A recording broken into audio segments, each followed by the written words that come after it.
Ivory Coast, Ecuador, around 7 o'clock tonight, Lincoln Financial Field. So, yeah, I know I had a quick look at the markets earlier.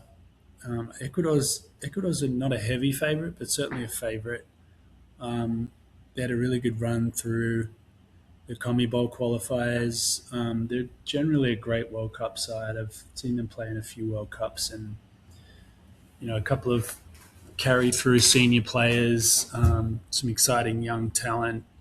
I do think this is going to be a bit of a dogfight. I think I love the fact that it's sort of the best of Africa, and sort of a really good, high-ranked South American team. Ivory Coast upset France in one of the friendlies in the lead up to the World Cup that's happening now. So I'm going to take a little bit of a risk here and go with an Ivory Coast win.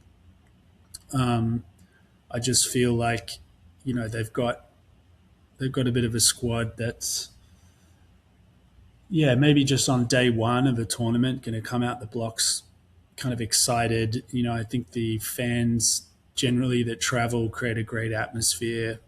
Obviously, there'll probably be a pretty heavy Ecuadorian community as there is here in the US, so expect it to be a little more Ecuador dominant in this stadium. But yeah, I'm going with the Ivory Coast win, and I'm going to stick with the under here purely because I think it's going to be a tight game. Hopefully there's goals, but if I'm being pragmatic, I think it's going to be tight, and maybe we're going to see one or two at most. So let's lock that in.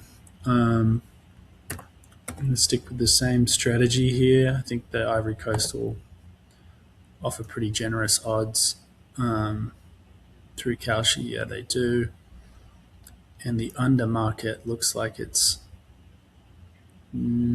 yeah, it's looking like an under is a heavy favourite. So I'm going to confirm that for me. And then, as I said on the earlier video, I haven't fixed some of the correct score hypothesis, so that's going to still be blended in here. But either way, it's got enough data to make a pretty decent call here, and I am interested in this one. For anyone that may be choosing which game to watch, I think this would be a great game to watch. Of all the fixtures today, this or the previous game, Netherlands, Japan, I think the other two fixtures are going to be maybe a little less interesting. What do you know? It's gone for an Ivory Coast win as well. It's making me feel a little more confident, and it's gone on the under. So Start with the number that matters, a combined expected goals figure under 2.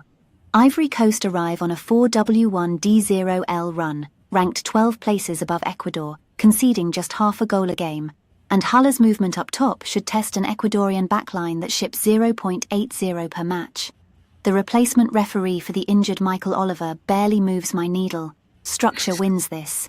Now, separately, the goals market, with lambdas of 1.06 and 0.87 and only a 30% chance of clearing the line, I'm firmly on under 2.5 goals.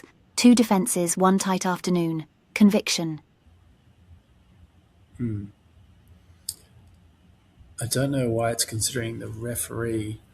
That's something I never would think about. Michael Oliver is not my favourite referee in the Premier League, but Moises Caicedo is the fulcrum. I like that language. He is an incredible player. Chelsea had a terrible season, but he was generally pretty consistent, commanded his price tag.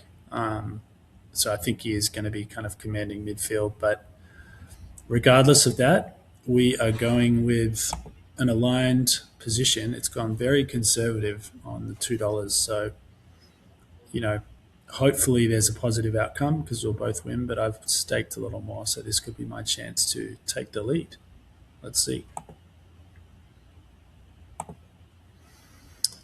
All right. See you for the next one.